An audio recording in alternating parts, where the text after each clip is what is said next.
दोस्तों, आज हम बात करने वाले हैं एक ऐसे इंसान के बारे में जिसने रेगिस्तान में अकेले 71 दिन बिताए। जिस जगह को लोग नरक कहते हैं, उस जगह में इस शख्स ने 71 दिन जिंदा रहकर दिखाया। इन दिनों में उसने कीड़े मकोड़े खाकर जान बचाई। उसका शरीर ऐसा हो गया था जैसे उसमें सिर्फ हड्डियां बची हों। ये घटना मेरी पिछली घटनाओं से भी ज्यादा रोंगटे खड़े कर देने वाली है, क्योंकि समंदर में तो कभी ठंडी लहरें, कभी गर्मी और मछलियां मिल सकती हैं, और किसी न किसी तरह जिंदा रहने का सहारा भी। लेकिन इस नरक में बचने की कोई संभावना ही नहीं थी। लेकिन इन साहसी इंसान ने मौत को भी हरा दिया और जिंदा रहकर दिखाया। तो दोस्तों, आइए जानते हैं कैसे इस शख्स ने 71 दिन तक उस नरक जैसे रेगिस्तान में अपनी जिंदगी की सबसे कठिन लड़ाई लड़ी। लेकिन वीडियो शुरू करने से पहले अगर आप चैनल पर नए हैं तो चैनल को सब्सक्राइब जरूर कर लीजिए, क्योंकि आपका एक सब्सक्राइब हमारे लिए बहुत मायने रखता है और वो आपके लिए बिल्कुल फ्री है। तो चलिए वीडियो को शुरू करते हैं। ये कहानी शुरू होती है एक ऐसे आदमी की जिसने जिंदगी और मौत के बीच 71 दिनों तक अकेले एक रेगिस्तान में जूझकर खुद को जिंदा साबित किया। ये कोई कल्पना नहीं, बल्कि 100% सच्ची कहानी है। नाम है रिकी मेगी। एक ऐसा इंसान जो आम जिंदगी जी रहा था, पर फिर ऐसा हादसा हुआ जिसने उसे दुनिया से अलग मौत के मुंह में धकेल दिया। रिकी मेगी का जन्म ऑस्ट्रेलिया के विक्टोरिया राज्य में हुआ था, लेकिन जब वो किशोर अवस्था में पहुंचा तभी उसकी जिंदगी में एक बड़ा झटका आया। उसके पिता का देहांत हो गया। उस समय रिकी की उम्र बहुत ज्यादा नहीं थी, पर इतना जरूर था कि उसने उस दिन से समझ लिया कि अब उसके सिर पर पूरे परिवार की जिम्मेदारी आ चुकी है। रिकी ने अपनी पढ़ाई को बीच में छोड़ा नहीं, लेकिन साथ साथ वो काम भी करने लगा। उसे यह समझ में आ गया था कि अगर जिंदा रहना है तो मेहनत करनी होगी, और वह किसी भी काम से पीछे नहीं हटा। उसने कभी बिजली का काम किया, कभी मछली पकड़ने वाली बोट में मजदूरी की, कभी फर्नीचर उठाने ढोने का काम किया, और कभी कभी छोटे मोटे पार्ट टाइम जॉब भी किए, बस इतना कि घर का खर्चा चल जाए। हालात पूरी तरह बुरे नहीं थे, लेकिन पैसों की किल्लत हमेशा बनी रहती थी। फिर आया साल 2006। उस वक्त रिकी की उम्र लगभग 36 साल थी। उसी साल उसे एक सरकारी कॉन्ट्रैक्ट का छोटा सा काम मिला। काम था ऑस्ट्रेलिया के क्वींसलैंड से वेस्टर्न ऑस्ट्रेलिया के पोर्ट हेडलैंड इलाके तक कुछ जरूरी कागजात और सरकारी सामग्री पहुंचाना। ये कोई आम रास्ता नहीं था।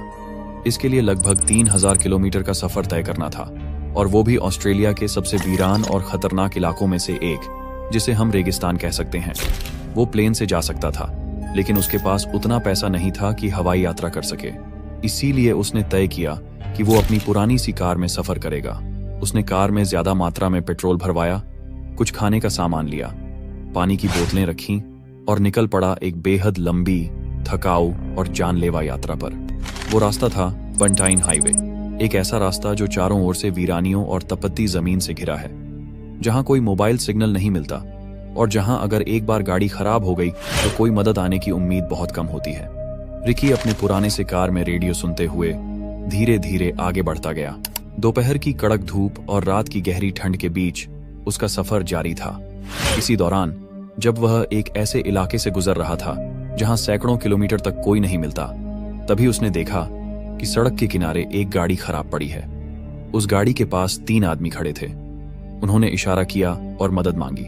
रिकी रुका, इंसानियत दिखाई और उन्हें अपनी गाड़ी में बैठा लिया। कुछ ही दूरी के बाद उन्होंने कहा कि प्यास लगी है। उनमें से एक ने रिकी को एक बोतल दी जिसमें ड्रिंक था। रिकी आमतौर पर अपनी बोतल खुद खोलता था, लेकिन उस दिन पता नहीं क्यों उसने बोतल उन्हीं में से एक आदमी से खुलवाई और बिना सोचे समझे पी लिया। बस यहीं से उसकी जिंदगी बदल गई। उस ड्रिंक में कोई ड्रग मिलाया गया था, बेहोशी का तेज असर करने वाला कोई तरल।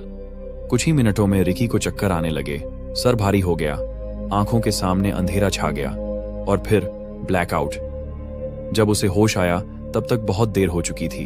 वो अब एक वीरान, सुनसान और बियाबान रेगिस्तान के बीचों बीच पड़ा हुआ था, अकेला। ना उसकी कार थी, ना जूते, ना फोन, ना बैग, ना खाना, ना पानी, कुछ भी नहीं। वो तीनों आदमी उसे लूटकर, ड्रग्स देकर रेगिस्तान में मरने के लिए छोड़ गए थे। रिकी ने अपने होश संभालते हुए जब चारों ओर देखा तो उसे समझ आ गया कि अब उसके सामने कोई नहीं है, मदद नहीं आएगी। उसे खुद ही ये लड़ाई लड़नी होगी, खुद से, भूख से, प्यास से, गर्मी से, जानवरों से और उस मौत से जो हर पल उसका इंतजार कर रही थी। रिकी मेगी अब उस वीरान रेगिस्तान के बीचों बीच अकेला खड़ा था। न कोई इंसान, न आवाज, न कोई उम्मीद, सिर्फ चुप्पी, गर्म हवा और तपती हुई जमीन जो हर कदम पर उसके पैरों को जलाकर राख कर देना चाहती थी। उसके पांव में न जूते थे न मोजे, वह बिल्कुल नंगे पांव था। और जमीन पर जो धूप की गर्मी पड़ी थी उसका तापमान 40 से 45 डिग्री सेल्सियस के बीच होगा। जमीन की रेत इतनी गर्म थी कि वो अंगारों जैसी लग रही थी। लेकिन रिकी जानता था, अगर जिंदा रहना है तो चलना होगा। हर कदम मौत से लड़ाई का एक हिस्सा था। गर्म रेत पर नंगे पैर चलना, वो भी तब जब शरीर में ना पानी हो, ना खाना और ना ही किसी इंसान की परछाई।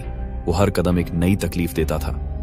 उसके पांव जलने लगे थे, छाले पड़ गए थे और चमड़ी जगह जगह से उतरने लगी थी। लेकिन वो रुका नहीं।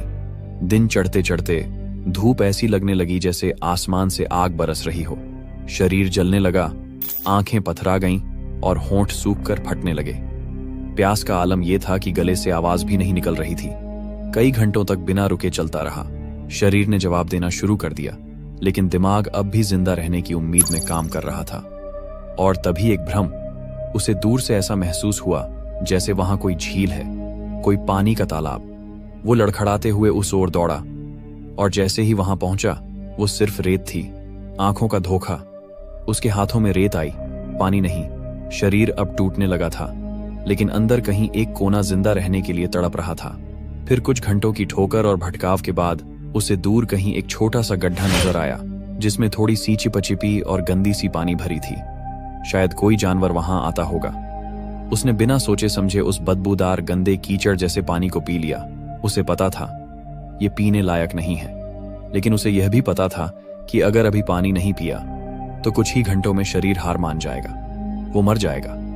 पानी पीकर उसे थोड़ी राहत मिली, लेकिन अब शाम हो रही थी, सूरज डूबने को था और रेगिस्तान की ठंडी हवाएं चलने लगी थीं। दिन में जो तपिश थी अब रात में वो कंपी में बदल गई। और सबसे बड़ी समस्या थी, कहां सोए। जमीन पर सोना मतलब कीड़ों, बिच्छुओं, सांपों के साथ सोना। लेकिन किस्मत से उसे कुछ दूरी पर एक गुफा जैसी जगह दिखी। वो हिम्मत करके वहां तक गया, अंदर झांका। अंधेरा था, पर कम से कम ऊपर सिर रखने के लिए छत थी। वो वहीं बैठ गया। शरीर थक चुका था, मन अब भी जिंदा रहने की आस में था। लेकिन उस रात वो नींद में नहीं गया, वो जागता रहा, क्योंकि गुफा में कीड़े मकोड़े रेंग रहे थे। किसी ने उसके पैर पर काटा, किसी ने हाथ पर, लेकिन वो जानता था कि यह सब मौत से कम नहीं। फिर भी अगर यही खाना है तो खा लेता हूं। उसने पहली बार अपनी जिंदगी में यह जाना कि इंसान भूख से नहीं, हिम्मत टूटने से मरता है। वो अब जीने के लिए हर चीज खा रहा था, कीड़े, मक्खियां, कभी कभी पत्ते, और कभी तो अपने पसीने को ही चाट लेता ताकि शरीर में नमी बनी रहे। और वो रात, वो काली, डरावनी, सर्द रात उसकी जिंदगी की सबसे लंबी रात थी। लेकिन वो जिंदा रहा, क्योंकि लड़ाई अभी खत्म नहीं हुई थी। रेगिस्तान की आग उगलती रेत पर नंगे पांव चलता हुआ रिकी अब अपने होश और चेतना के बीच लड़खड़ाने लगा था। उसकी त्वचा जल चुकी थी, होंठ सूख चुके थे और शरीर सिर्फ हड्डियों का ढांचा बन चुका था। वो बस चल रहा था कहां, उसे खुद भी नहीं पता था। हर कदम जैसे मौत की ओर बढ़ रहा हो। तभी एक चमत्कार हुआ।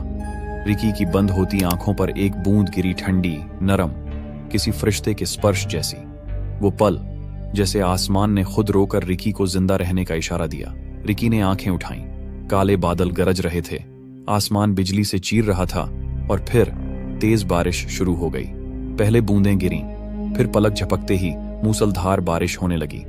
उस सुनसान रेगिस्तान में जहां हर जिंदा चीज मर जाती थी, वहीं कुदरत ने जैसे जिंदगी बरसानी शुरू की। रिकी ने एक पल भी गंवाया नहीं। वो घुटनों के बल गिरा, दोनों हाथों से रेत खोदनी शुरू की। उसे पता था ये मौका आखिरी हो सकता है। उसने 3 से 4 बड़े गड्ढे खोद डाले। हर गड्ढा उसके लिए एक जीवन का प्याला था। बारिश का पानी उन गड्ढों में भरने लगा। वो बार बार उनमें से पानी निकालकर पीता रहा। वो जितनी देर तक पी सकता था पीता रहा, क्योंकि वो जानता था कि ये बारिश कब थमेगी कोई नहीं जानता। रिकी की बंद होती सांसों को जैसे फिर से हवा मिल गई। उसका सूखा गला, फटी हुई जुबान, हर घूंट में जिंदगी महसूस कर रही थी। लगभग 1 से 2 घंटे बाद बारिश थम गई और फिर वही बेरहम सच्चाई वापस आई। रेत ने धीरे धीरे सारा पानी पी लिया। जितना भी पानी था सब जमीन के अंदर समा गया। रिकी खाली गड्ढों को देखता रहा। उनमें अब सिर्फ कीचड़ बचा था, लेकिन अब उसके भीतर फिर से जीने की आग जल चुकी थी। तब तक उसे रेगिस्तान में करीब 60 दिन हो चुके थे। हर दिन एक सदियों जितना लंबा लगता था। उसका शरीर अब बस एक कंकाल बन चुका था। हड्डियां बाहर झांक रही थीं, चेहरा पहचान से बाहर था। कभी चलती हुई गिरगिट को पकड़कर खाता, कभी खुद का पेशाब पीता और कभी सिर्फ कीड़े मकोड़ों से पेट भरता। दिन में तपती धूप, रात को जंगली जानवरों का डर और हर वक्त मौत की परछाई। फिर भी वो लड़ता रहा। हर बार जब वो गिरा, उसके भीतर की आवाज कहती, अभी नहीं, अभी जिंदा हूं। और फिर आया वो ऐतिहासिक 72वां दिन, 5 अप्रैल 2006। उस दिन वो रेगिस्तान में एक ऊबड़ खाबड़ टीले के पास बिल्कुल बेहोश पड़ा था, कपड़े फटे हुए, शरीर काला और आंखें बंद। उसी वक्त पास के बिरिंदुदू स्टेशन से गुजर रहे थे 2 लोग, ग्रेग हर्ड और मार्क क्लिफर्ड। उन्होंने दूर से कुछ अजीब देखा। शुरू में लगा कोई जानवर है, पर जब पास आए तो देखा एक इंसान जैसा कंकाल, लेकिन हिल रहा था। वो दोनों डर भी गए थे, लेकिन इंसानियत ने उन्हें रोक लिया। उन्होंने तुरंत हेलीकॉप्टर से मदद मंगवाई और रिकी को रॉयल डार्विन हॉस्पिटल पहुंचाया गया। वहां वो 6 दिन तक बेहोश रहा। डॉक्टरों ने कहा, ये इंसान नहीं, एक चमत्कार है। जांच में पता चला कि रिकी का वजन 106 किलो से घटकर सिर्फ 48 किलो रह गया था। लगभग आधा शरीर खत्म हो चुका था। रिकी मेगी एक ऐसा नाम बन गया जिसने 71 दिन तक मौत से लड़ाई लड़ी और 72वें दिन 5 अप्रैल 2006 को जिंदगी को फिर से जिया। क्योंकि जब इंसान का इरादा जीने का होता है तो आसमान भी पानी बरसाता है, रेत भी पानी पीने देती है और मौत भी हार मान लेती है। धन्यवाद दोस्तों, आपने इस वीडियो को अंत तक देखा, इसके लिए दिल से शुक्रिया। अब सोचिए, अगर आप इस इंसान की जगह होते तो क्या आप भी इतने दिनों तक जिंदा रह पाते? आपके लिए कमेंट सेक्शन खुला हुआ है, जरूर बताइए, हम हर एक जवाब पढ़ते हैं। और हाँ दोस्तों, चैनल को सब्सक्राइब करना ना भूलें, क्योंकि आपका एक सब्सक्राइब हमारे लिए ऐसा है जैसे परिवार में कोई नया सदस्य जुड़ गया हो। तो चलिए दोस्तों, मिलते हैं अगली रोंगटे खड़े कर देने वाली सच्ची घटना के साथ। तब तक के लिए अलविदा और दिल से धन्यवाद।